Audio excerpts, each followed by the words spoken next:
Hello, this is Amanda from Willow Pip. In today's video, I am showing how I make my bath bombs. I show my process from start to finish, as well as I have my full recipe shared in the notes below this video. Please stay tuned to the very end as I'm showing a special hack of what I spray my mixture with to make sure those bath bombs stay extremely hard after they've cured. And no, it does not involve witch hazel. I hope you enjoyed today's video. We want to start off with a large mixing bowl. I am adding 1,341 grams of baking soda to the bowl.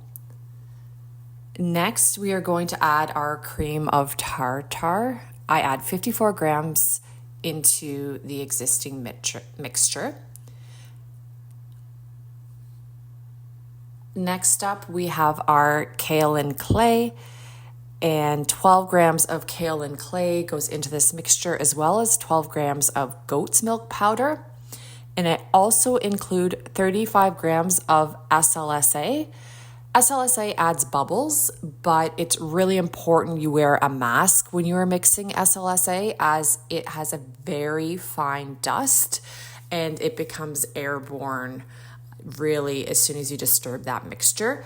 You'll want to keep this mask on all the way through while you're mixing all of your dry ingredients up and until you add the wet ingredients. And then it's safe to take that mask off. I prefer to hand mix my bath bomb ingredients, but a lot of people do use KitchenAid mixtures as well. It's whatever you prefer to work with.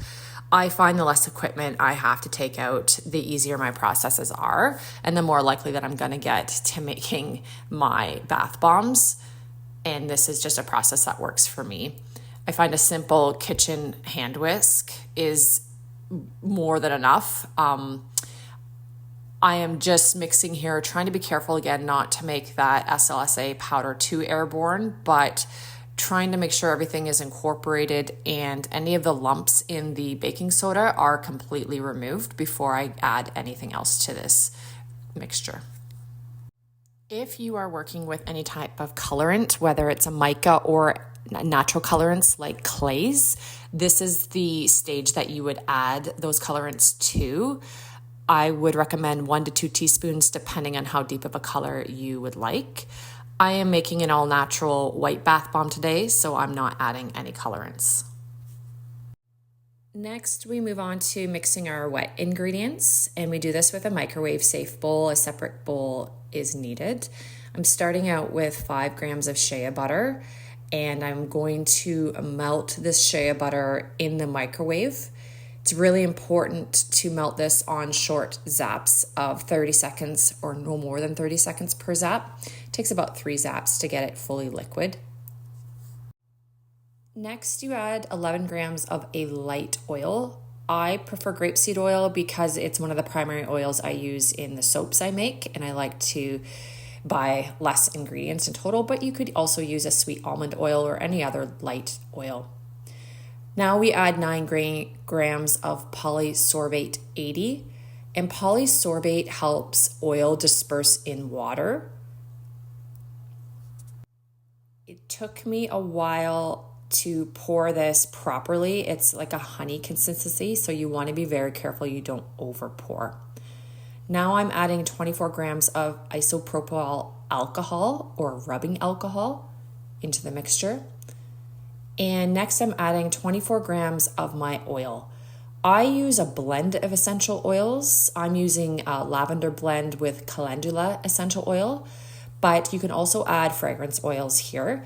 It's important if you are working with essential oils that you look at their safe usage rates, because each essential oil will have different usage rates depending on what oil you are using.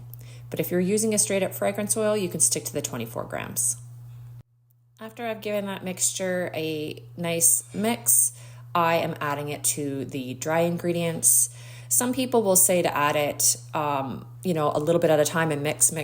But honestly, I just dump it all in and mix it thoroughly at this stage. I've never had anything go wrong with that approach. My video, of course, cut out for the showing of how I hand mix it, but it is just, hands in the mixture, making sure I spread the wet and the dry ingredients thoroughly so everything is incorporated.